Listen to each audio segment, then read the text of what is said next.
네, 월스트리트 모닝 브리핑 함께하고 있습니다. 이번에는요, 연세대학교 국제학대학원의 이남우 교수 함께합니다. 어서 오세요. 네, 안녕하세요. 네, 교수님 어떻게 조금 일찍 시작하는 거 그러니까 괜찮으신가요? 약간 심리적으로 조금 느끼는 거는, 근데 뭐 저는 현역일 때 네. 매일 7시 전에 출근을 그쵸, 했으니까. 그쵸. 네. 네, 저는 뭐 이제 조금씩 적응은 되는 것 같은데 오늘 아침에 일어나는 게 살짝 힘들더라고요. 이게 자는 시간이 똑같은데 일어날 시간이 빨라지다 보니까 조금 아직 뭐 그런데 젊으신데요, 뭐.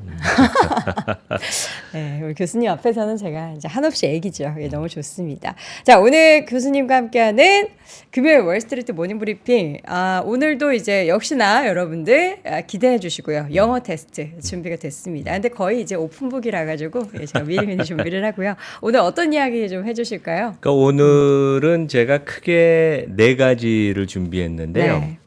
네. 첫 번째는 뭐 오늘도 그러니까 뭐 미국 기준으로는 목요일이죠. 그러니까 주가가 미국이 좋았습니다. 네. 그래서 미국 증시가 상당히 화랑을 보이고 좀 전에 우리 박 팀장 얘기해 준 것처럼 이제 반도체 AI 중심인데 우리가 큰 그림을 볼 때는 주가를 드라이브하는 요소가 한 너댓 가지 있는데 작년에는 금리였고 올해는 기업 이익이다. 근데 4분기 실적도 상당히 좋았고요. 그다음에 지금 최근에 월가에서는 2024년, 2025년, 그러니까 네. 금년 내년 EPS가 상향 조정이 되고 있다. 그래서 이게 어떻게 보면 시장을 유지하고 끌어올리는 가장 큰 요인이다. 네, 두 번째는 이제 저는 항상 그 시총을 많이 봐요. 네. 그런데 지금 이제 뭐 초대형 회사들 시총을 보면 TSMC 시총이 테슬라 시총을 뛰어넘었고 그 다음에 TSMC 시총이 삼성전자 시총의 2배를 뛰어넘었습니다. 곱하기 2를 뛰어넘었고 네. 그 다음에 이제는 커스트코 시총이 삼성전자에 근접하고 있다. 이제 이런 것을 통해서 제가 이제 반도체 TSMC 얘기를 좀 할게요. 왜 이렇게 우리 시총이 격차가 미국 기업들하고 한국 기업들하고 벌어지는가. 그 다음에 이제 제 유튜브에도 올렸는데 네. 세 번째 스토리는 뭐 애플이 오늘도 주가가 빠져서 169달러예요. 그래서 시총으로 2조 6천억 달러. 뭐 네. 이제 엔비디아상도 격차가 안 나는데. 조금 올라줬으면 좋겠는데. 네, 근데 뭐 애플이 저는 극복을 결국 할 수 있다고 봅니다. 그리고 밸류에이션이 많이 내려와서 지금 주가면 퍼가 한 25배, 26배 상당히 많이 내려왔어요. 네. 그래서 애플 최근에 무슨 일이 있는지 좀 얘기를 하고 우리 시간이 되면 네. 그 미국도 그렇고 이제 국내도 그런데 리테일이 점점 양극화가 돼요. 이게 이제 부자들은 더 돈을 많이 쓸 수 있는 여력이 많아서 더 초고가 소비를 하고 중간 그 가격 포인트는 점점 없어지고 좀 더 알뜰한 살림을 하는. 그래서 이제 미국도 리테일이 양극화가 되고 특히 이제 최근에 보면 메이시가 이 고가의 그 블루밍데일은 더 확장을 하고 기존의 메이시 점포는 30%를 그 폐점하겠다고 얼마 전에 발표를 했죠. 그래서 이게 어떻게 보면 우리가 전 세계 소비 패턴의 큰 흐름을 보여준다. 그래서 이제 그런 말씀을 드리겠습니다. 네, 알겠습니다. 자, 그럼 이제 오늘도 돌아온 매주 금요일마다 여러분들께 뭐 미국 시장 이야기뿐만 아니라 영어에 대한 실력도 더 업그레이드 해드립니다. 오늘의 질문은 오늘의 질문은 우리 여도원 앵커 물론 아시겠죠. 항상 이 뛰어난 실력이 있으니까. 근데 보통 우리가 투자를 할 때 네. 홈 바이어스라고 있어요. 그러니까 우리가 홈 그라운드 애드밴티지라고 있지 않습니까? 축구나 운동을 할 때. 근데 홈 바이어스가 되게 무슨 의미인가요? 그러니까 홈이라는 거는 우리가 뭐 홈타운 이렇게 얘기하는 것처럼 그런 의미의 홈이라고 볼 수 있겠고 이제 비아스라는 거. 진짜 영어도 못하는 게 제가 설명하는 게 너무 웃기네요. 약간 뭔가 이게 편중돼 있다, 편향돼 있다라는 그런 뜻이라서 자국 편향. 그러니까 우리나라 사람들은 이제 한국 주식을 더 많이 더 집중하게 되고 뭐 이런 의미를 말씀을 하시는 그러니까 거겠죠. 꼭 뭐 국뽕이라는 게 아니고요. 그렇죠?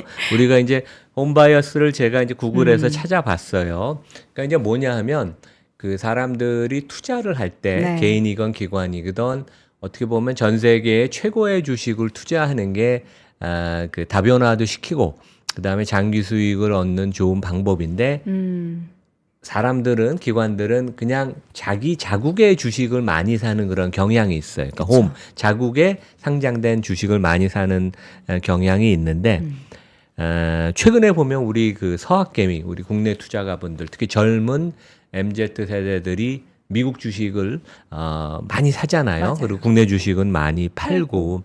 근데 최근에 그 젊은 MZ 20대 남성을 대상으로 무슨 스타트업에서 서베이를 했는데 피해야 될 게 무엇이냐. 그래서 첫 번째 나온 게 한국 주식이라고 그랬더라고요. 그러니까 안타까운 얘기인데 그만큼 우리 투자가분들이 미국 주식을 투자해 보면 세계 네. 최고의 기업이기도 하지만 주주를 대하는 태도, 주주 중심의 경영을 하니까 진짜 원더풀하다는 것을 느끼고 거꾸로 우리 이제 그 역홈바이어스가 지금 한국에서는 일어나는 거 아니에요. 네. 한국 증시를 떠나고 한국 자본시장을 버리는 우리 특히 젊은 세대들이 있는데 너무 안타깝고 이게 어떻게 보면 저출산 사태만큼 저는 심각한 사태라고 봐요. 그래서 우리나라 주식이 다시 주목을 받으려면 기업이 분발하고 각성을 해야 되고 거버넌스 개선이 있어야 된다. 그래서 네. 우리가 홈바이어스의 거꾸로 지금 역홈바이어스가 가서 자금이 자본 유출이 해외로 많이 되는 것을 우리가 막아야 된다. 이제 그런 얘기를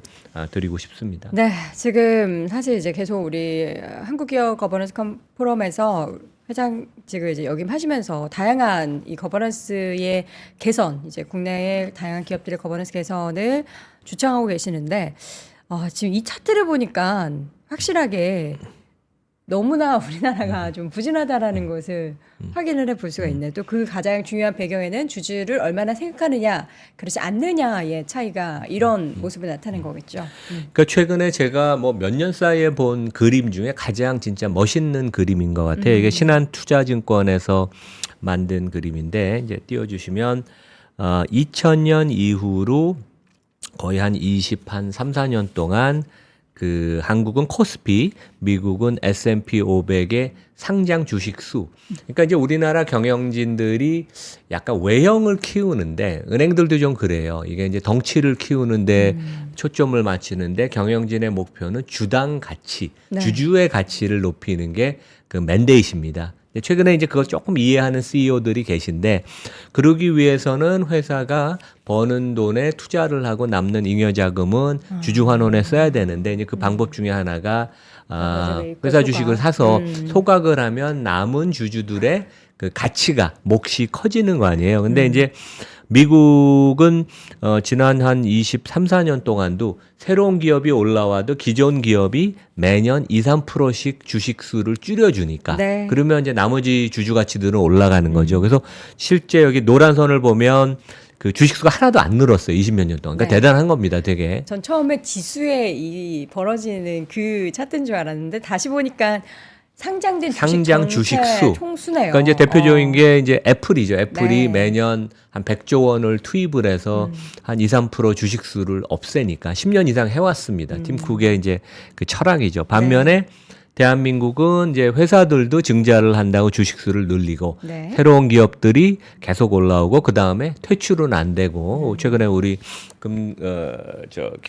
금감원장이 그런 얘기를 했죠. 한국도 퇴출을 시켜야 된다. 그래서 우리나라는 지난 24년 동안 주식수가 매년 4%씩 늘어난다. 이게 주식 늘어나는 게 좋지가 않죠. 왜냐하면 희석화가 돼서 그쵸. 나의 몫이 줄어드니까. 그래서 이것만 봐도 진짜 미국이 주주 중심의 경영을 하고 우리 한국 기업은 경영진들이 각성을 하고 이런 걸 진짜 배워서 이게 이제 어떻게 보면 그 자사주를 사고 소각 안 하는 것은 진짜 말도 안 되고 어떻게 보면 뭐 거의 범죄에 가까운 주주의 돈을 이제 남용을 하는 거죠. 되게. 그러니까 자사주를 매입하는 것까지 하는 기업들은 있지만 그 매입한 것을 그대로 이제 방치를 해두면 언젠가 그거를 이제 회사에서 뭐 경영권 방어나 이런 목적으로 쓸 수 그렇죠. 있는 거기 예. 때문에 그러니까 주주의 돈을 헛되이 쓰는 거죠. 그렇죠. 예. 매입을 하면 무조건 이제 소각을 해야 되는 그런 그러니까 미국에는 그런 일이 없습니다. 그쵸. 예, 예. 그래서 이제 미국 주식이 좋다는 게 이래서 그렇죠. 주가를 결정하는 5가지 요소를 지금 가지고 오셨어요. 결국에는 이런 것들이 우리나라도 만들어져야 미국처럼 좀 계속해서 우상향을 할 수 있다라는 그런 말씀이신 거죠. 그러니까 주가라는 건 크게 보면 이제 성장성, 네. 기업이익의 증가율이 가장 큰 중심축이고 다른 것은 이제 금리예요. 이제 하지만 이제 다른 그 좀 작은 요소를 놓고 보면 배당, 우리가 이제 주주로서 받는 배당, 그 다음에 이제 자사주를 매입해서 소각하는 것도 주주 가치를 높이는 방법이니까 네. 이런 것도 볼 수가 있고, 그 다음에 이제 빚이 많은 기업들은 그 빚이 늘어나면 늘어날수록 그 기업 가치, 시가총액이 그 줄어듭니다. 이제 대표적인 건 이제 이마트죠. 이마트는 시총이 뭐 한 2조밖에 안 되는데 빚이 한 10조 원이 넘으니까. 그리고 이제 마지막으로는 그 밸류에이션의 주가의 수준을 결정해주는 중요한 요소, 이익의 안정성을 만들어준 요소 중에 하나가 이제 기업 거버넌스라는 것인데, 그 작년에는 그러니까 금리가 절대적으로 중요했어요. 왜냐하면 금리의 이제 움직임이 가장 주가의 큰 드라이버였는데, 지금은 이제 뭐 언제 금리를 파웰이 인하하느냐가 시장의 관심사지만 그 타이밍은 이제 이미 시장이 익숙해져서 6월에 인하를 하든 가을에 인하를 하든 진짜 연말에 인하를 하든 시장의 큰 변수는 아니고 우리가 시장 전체로 놓고 볼 때나 개별 기업을 놓고 볼 때는 절대적으로 지금 가장 중요한 요소는 금년 내내 기업 이익의 성장률이다. 이제 그런 말씀을 드리겠습니다. 네. 자, 그런데 지금 시장을 보면은, 그러니까 미국 시장을 보면은 실적이 계속해서 좋아지고 있는 상황인 그렇죠. 거예요. 예, 참 대단합니다. 그러니까 이제 4분기 실적이 S&P 500 기준으로 이제 99% 기업이, 그러니까 이번 주에 한두 개 기업 발표하면 다 끝납니다. 그래서 이제 거의 뭐 완료가 됐는데, 그 작년 말 대비 4분기 기업이익이 한 4% 정도 상향 조정이 됐고, 우리가 기업이익은 항상 그 시즈널리티가 있죠. 네. 그러니까 작년 연말을 그 전에 연말하고 이제 비교를 해야 되니까 그 기준으로 보면 여기 이제 표의 제일 위에 보면 그 오른쪽에 그 파란 거가 이제 기존 발표된 거랑 이제 남은 몇 개 회사 추정치인데 그 한 8% 성장한 걸로 나와요. 그래서 몇 달 전만 해도 작년 4분기 기업이익이 증가가 거의 없을 걸로 생각했는데, 하지만 약간 조금 그 안타까운 것은 이 그 시장을 견인하는 그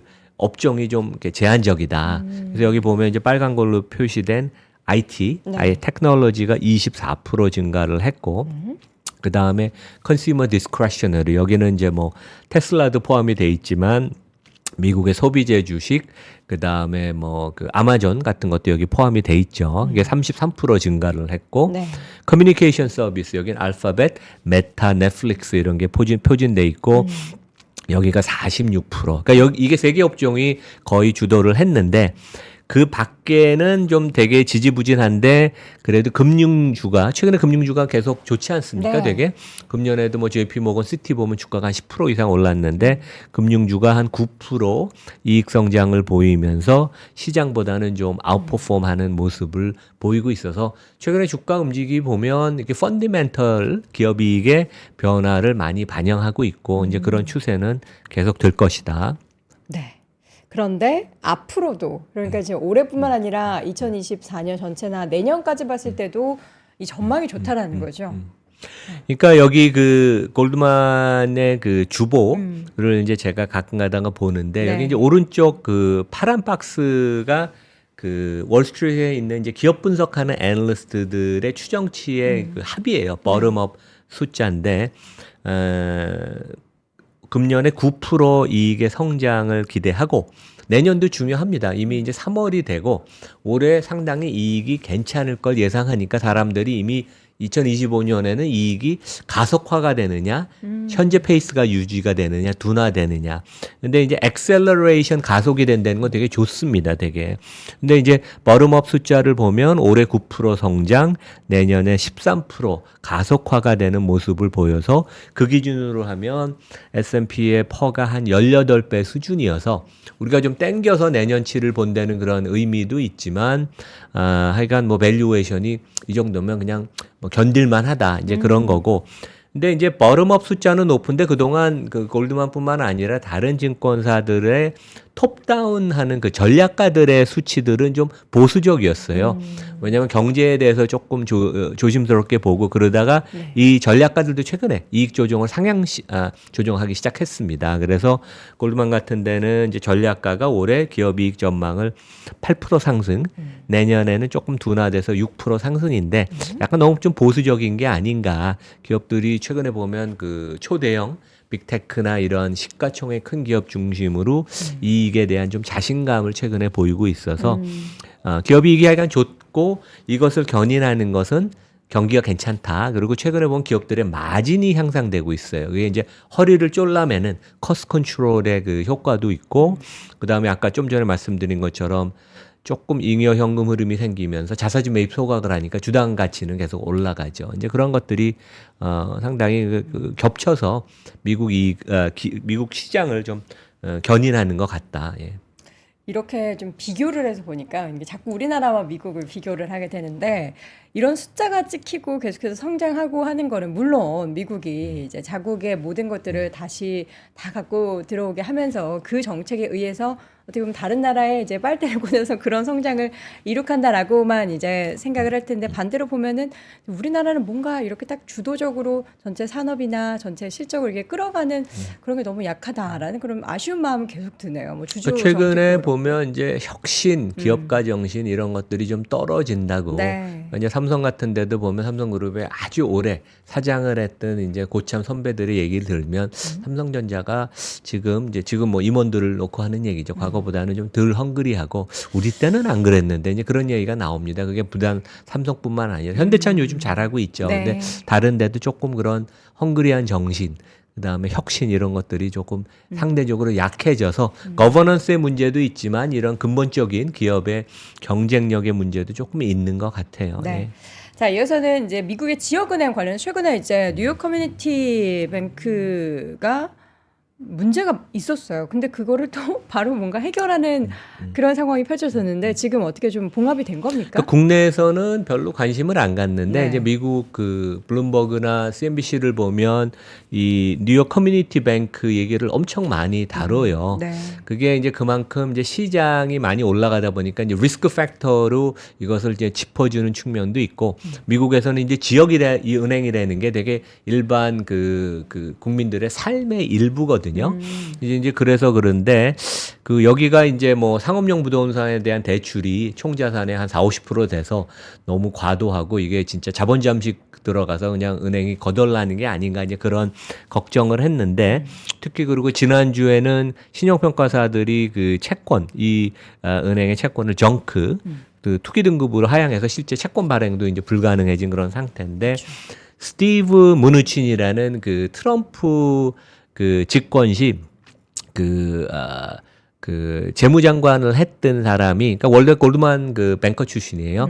이 사람이 지금은 이제 개인 펀드를 하는데 여기가 중심이 돼서 한 10억 달러를 그러니까 리캡을 한다고 그러죠. 이제 자본을 늘리는데 확충하는데 여기다가 이제 돈을 투입을 해서 이게 이제 골드만 출신의 채권 전문가 선수이고 재무장관을 한 그 정통 관료고 그래서 그러니까 트럼프 5년 동안 바뀌지 않고 내내 했습니다. 그러니까 대단한 그 끈기가 있는 분이죠. 네. 그러니까 트럼프 밑에서 5년을 계속 일했으니까. 그래서 이거가 좀 화제가 돼서 이러한 지역은행 관련된 그다음에 상업용 부동산 리스크가 조금 제거가 되는 게 아닌가. 그래서 조금 좋게 미국에서는 보고 있습니다. 그래서 요 그 리캡, 그러니까 자본 확충하는 것을 보면 이 그 무누친 이 재무장관 그 개인 회사뿐만 아니라 허슨 베이라고 아주 그 채권 잘하는 데예요.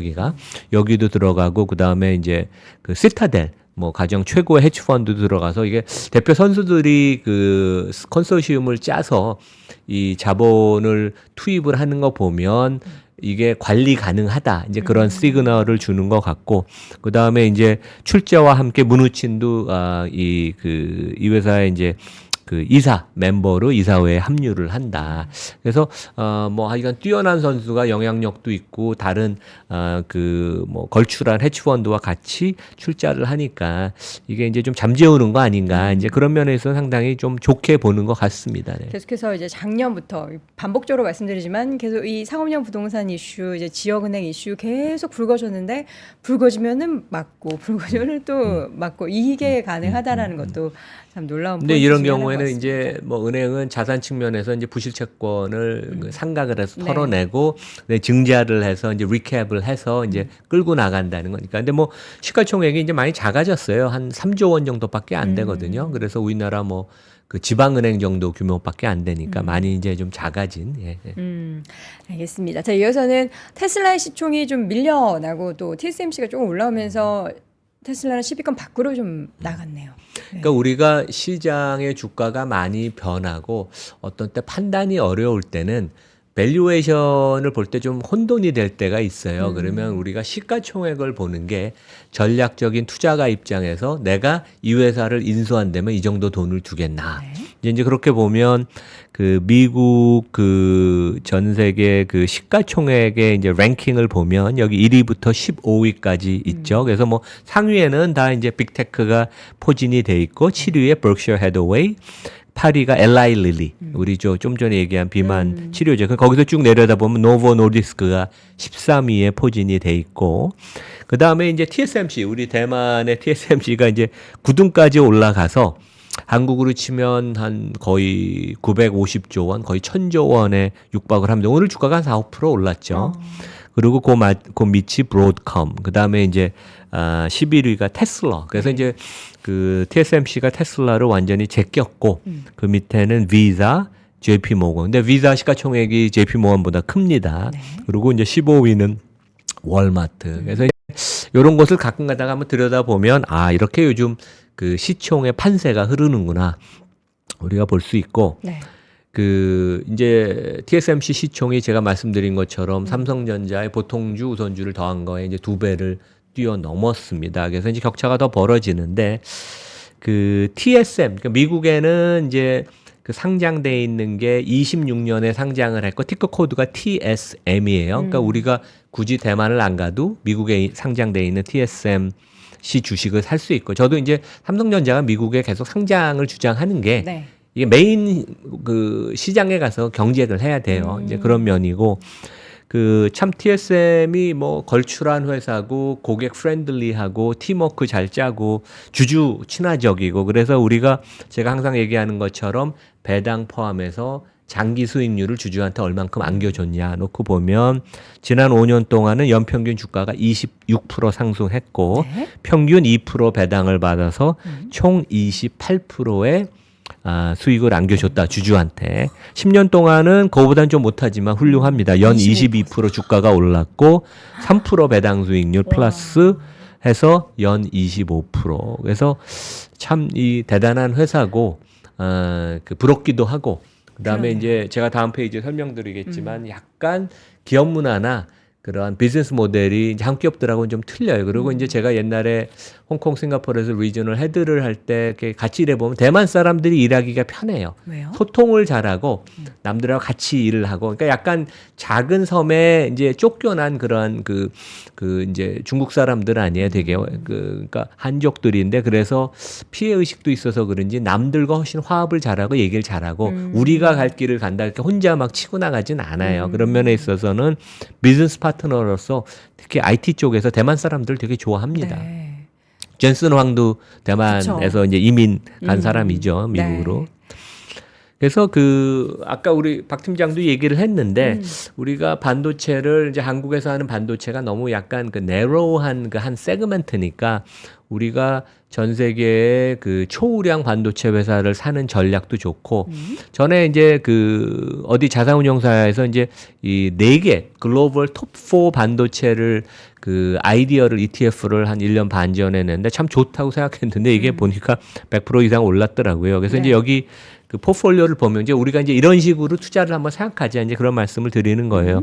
여기가 보면 원래 엔비디아, ASML, 그러니까 최고의 반도체 장비 회사, TSMC, 삼성전자를 각각 20% 이상씩 넣고 나머지는 이제 여기 보면 뭐 Applied Material, 네. Broadcom 같은 거 넣는데 여기서 보면 이제 엔비디아, ASML, TSMC는 주가가 더 많이 올라서 비중이 이제 20%가 넘었고 삼성전자는 이제 주가가 빠짐으로써 비중이 줄었는데 그러니까 이런 식으로 우리가 반도체를 시장 전체 놓고 보서 아까 얘기한 그 미국의 뭐 반도체 ETF를 하는 것도 방법이고 국내에 있는 이런 반도체 톱4 ETF를 사는 것도 좋은 방법이어서 다변화도 좀 시키면서 그런 그 익스포저를 갖고 가는 게 더 좋은 게 아닌가 이제 그런 생각을 합니다. 예. 네.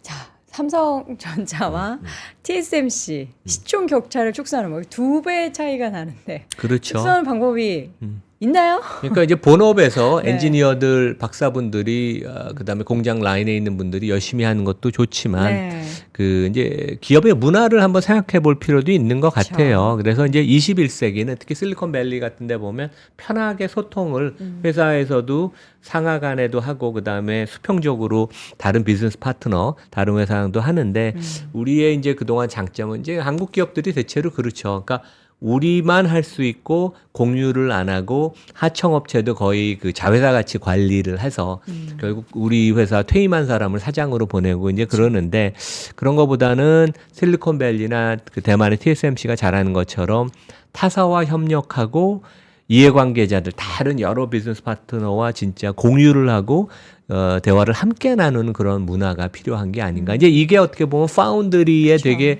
성공하는 그 비즈니스 모델이에요. 파운드리는 디자인하는 회사랑 같이 일을 하는 거 아니에요. 근데 이제 우리는 삼성도 그렇고 SK도 그렇고 하이닉스 그렇고 우리가 최고의 제품을 찍어내면 그거를 그냥 파는 거거든요, 되게. 근데 이제 이런 식의 기업 문화를 바꿔야 되는데 이게 문화를 바꾼다는 게 참 쉽지는 않습니다.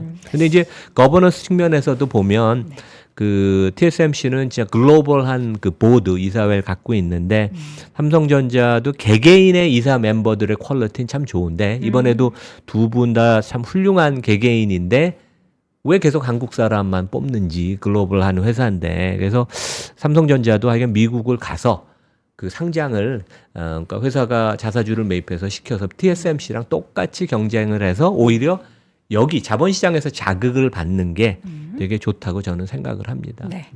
자, 이어서는 애플 이야기. 그러니까 저희가 지난주에 했으면 좋겠지만 지난주가 3일절이라서 저희가 교수님 모시지를 못했습니다. 애플이 폴더블 폰 사업도 접고요. 지금 이번에는 정말 10년간 계속 이끌어온 애플카 사업도 접는다고 했는데 이걸 또 어떻게 보셨을지 궁금합니다. 그러니까 애플이 약간 기업 문화가 여긴 또 좀 실리콘밸리 회사치고 약간 신비주의예요. 자기가 새로운 제품을 개발하고 그럴 때 그거를 완전히 비밀에 붙이고 언론이 물어봐도 인지를 안 하고 코멘트 안 하죠. 실제 애플 워치도 그랬었고 이 그 애플의 그 전기차 자율주행 자동차 프로젝트인 프로젝트 타이탄도 네.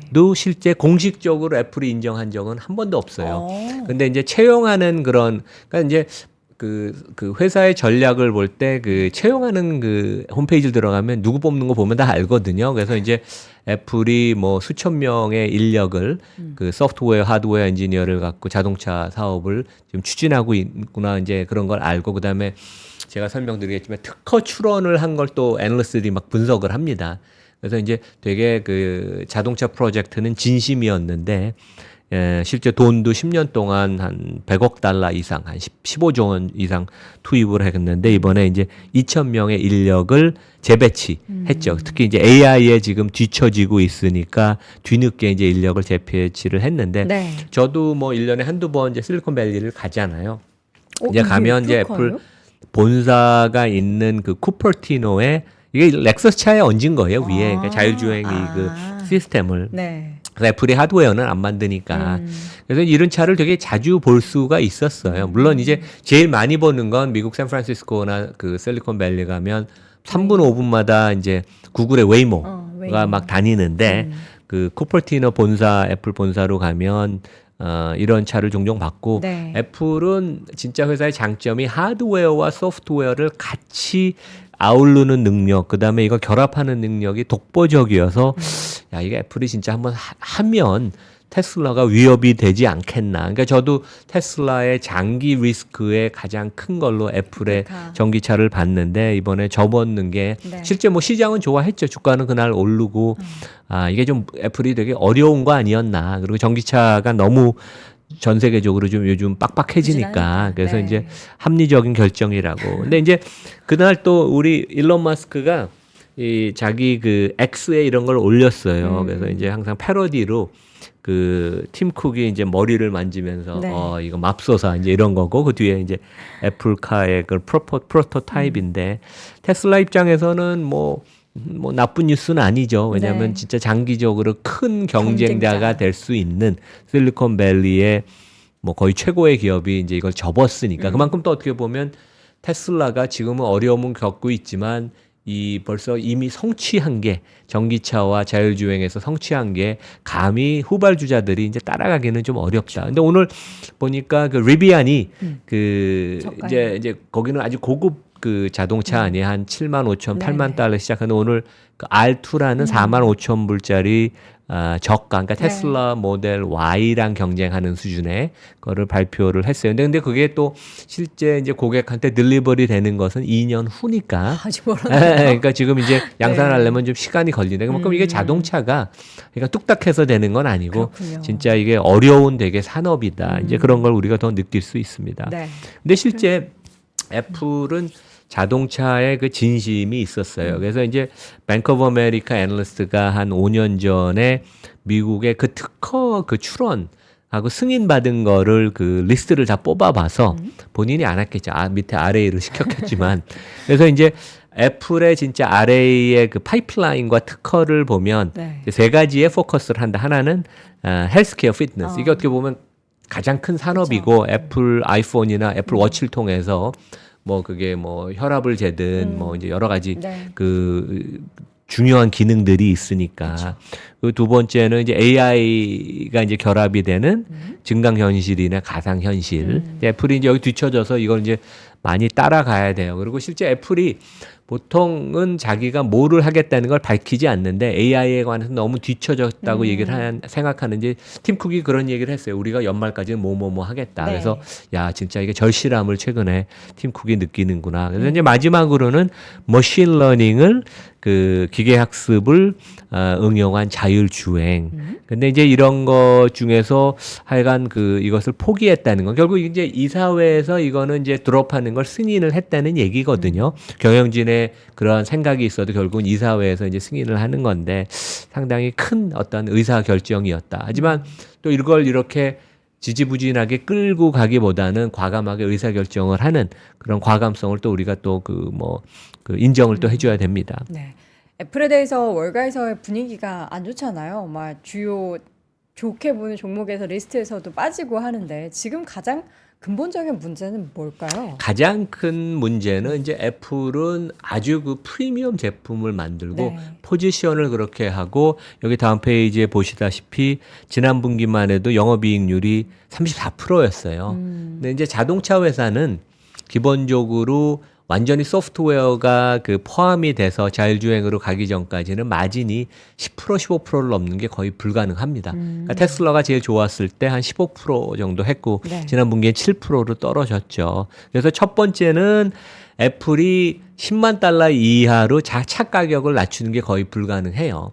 그래서 어떻게 보면 우리나라에서 뭐 LG랑도 얘기를 하고 여기저기 하다가 아마 적자 나는 하드웨어 저렴한 부분은 다 그 다른 회사한테 넘기고 자기네는 이제 부가가치 높은 것만 하려고 그래도 이 30% 이상의 마진을 확보하는 게 불가능하니까 그러면 애플의 가장 그 중요한 자기네 비즈니스 모델의 그런 그 기본 개념을 버리는 것이니까 그렇죠. 실제 이것을 추진하기는 어려웠다. 그러니까 그 사람들 입장에서 생각을 하면 우리가 이제 그렇게 볼 수 있습니다. 네. 지금 매출도 계속 정체를 보이고 있죠. 그 하드웨어 쪽에 있어서 매출 정체가 가장 문제인 그러니까 게, 지금 이제 뭐 예. 중국이 최근에 보면 4위로 뭐 밀려났어요. 24% 그 매출이 이제 감소했다 네. 그러고 이제 중국 비중이 한 20% 가까이 되니까. 근데 이제 애플에 여기 보면 1995년도부터 한 30년 넘는 애플의 그 장기 매출액이에요. 네. 이게 이제 그 단위는 10억 달러 기준으로 하는데 뭐 이제 2013년 4년까지 그 급성장을 하다 그 이유를 보면 1, 2년 급성장하고 또 정체를 보였다가 급성장하고 정체를 이렇게 수직 그 일관되게 성장률이 뭐 10%씩 유지가 되지는 않았어요. 최소한 매출 관점에서 보면. 네. 근데 작년에 매출이 감소하고 그 전에도 성장률이 높지는 않았어요. 그래서 한 2년 넘게 애플의 매출이 상당히 지금 모멘텀이 약하니까 팀쿡 입장에서는 일단은 매출의 증가를 가속을 시켜야 되니까 지금 이제 돌파구가 필요한 그러니까 이제 그런 상당히 위기라고 할 수는 있습니다. 그런 면에서는 상당히 현실적인 거고 그러면 이제 이렇게 안 좋은 뉴스가 우리가 그 밸류에이션에 얼만큼 녹아 있느냐. 그러니까 이제 악재도 밸류에이션에 많이 녹아가 있으면 리스크에 반영이 된 거여서 우리가 그 주식은 이제 조금 긍정적으로 이제 보아야 되는 시점이거든요. 그래서 이게 이제 $200까지 갔다가 지금 이제 170달까지 내려온 거 아니에요. 그러면 올해 기업 이익 기준으로는 이제 퍼가 주가가 제가 이거 자료 만들 때 일주일 전만 해도 27배였는데 더 내려와서 지금은 그쵸. 퍼가 25.5배. 내년 기준으로는 24배. 네. 그래서 이제 밸류에이션이 이게 제가 여러 번 얘기했지만 이제 30배 가면 퍼 밴드에서 부딪혀서 주가가 내려오고 그러니까 몇 번 그랬죠. 지난 1년 사이에. 근데 지금 주가가 저 생각한 것보다도 좀 많이 하락하긴 했어요. 네. 그래서 뭐 좀 더 다운워드 하락 압력이 있을진 모르지만 우리가 애플을 들고 계신 분들은 당연히 지금 뭐 기다리셔야 되고 그다음에 좀 매력적인 구간으로 이제 점점 들어오는 게 아닌가 이제 그런 생각을 합니다. 뭐 워낙 이 회사는 특히 서비스에서 70% 이상 마진을 벌고 그것은 뭐 그 혁신의 그 제품의 혁신이 없어도 꾸준히 유틸리티 같이 현금 흐름이 창출되는 비즈니스고 이제 그런 비즈니스가 전체 그 기업 가치의 뭐 한 3분의 2 정도 되니까 너무 걱정을 많이 안 하셔도 된다. 그런 말씀을 드리겠습니다. 마지막으로 이 골드만삭스의 최근에 이 추천 종목 리스트에서 제외됐다는 거 저는 사실 이런 얘기들이 막 이제 어떻게 보면 융당폭격처럼 애플을 다 공격할 때 애플이 가만히 있지는 않지 않겠습니까? 지금까지 해왔던 그런 행보들을 보면은 무언가 세상을 또 놀라게 하는 그런 것들을 몰래 준비를 하고 있을 거라고 이렇게 마음속으로 간절히 좀 기대를 하는데 그래서 저는 이 싸진 주가들 최근에 뭐 애플도 그렇고 테슬라도 그렇고 이럴 때가 오히려 모아갈 수 있는 기회 아닌가라는 생각도 많이 했어요. 그러니까 애널리스트들이 주가는 잘 못 맞춰요. 그래서 이제 골드만의 애널리스트가 응이라는 그저 유명한 분 애널리스트가 계시죠? 되게 열심히 하죠. 근데 그 최근에 보면 이제 뭐 본인의 꼭 의사 결정은 아니고 보통 네. 이제 그 어떤 증권회사가 추천 리스트를 할 때는 이제 애널리스트들이 그 자기 종목이 있으면 이제 계속 유지를 하겠냐고 물어보고 커미티에서 위원회에서 결정을 해요. 그래서 꼭 이 골드만의 애플 담당 애널리스트가 이제 꼬리를 내는 건 아닌데 네. 근데 이 하여간 강력 추천 리스트 매수 리스트에 있다가 며칠 전에 이거 뺐어요. 한 일주일 전쯤. 근데 실제 증권사나 애널리스트들은 거꾸로 가는 경우가 되게 많아요. 그래서 이렇게 그 메인 애널리스트들이 조금 비관적으로 보수적으로 이렇게 자신이 없으면 이것은 오히려 투자를 하는 관점에서는 이걸 오히려 거꾸로 생각할 수 있는 그러니까 이제 보통 역발상 컨트라리언 투자라고 그러는데 오히려 그렇게 보는 게 더 맞지 않나 이제 저는 그렇게 생각을 합니다. 알겠습니다. 자, 오늘 이 이야기에 또 애플 주주분들 혹은 이제 애플을 저처럼 이제 좀 사볼까 하는 관심이 있으신 분들에게는 좀 도움이 되는 말씀인 것 같습니다.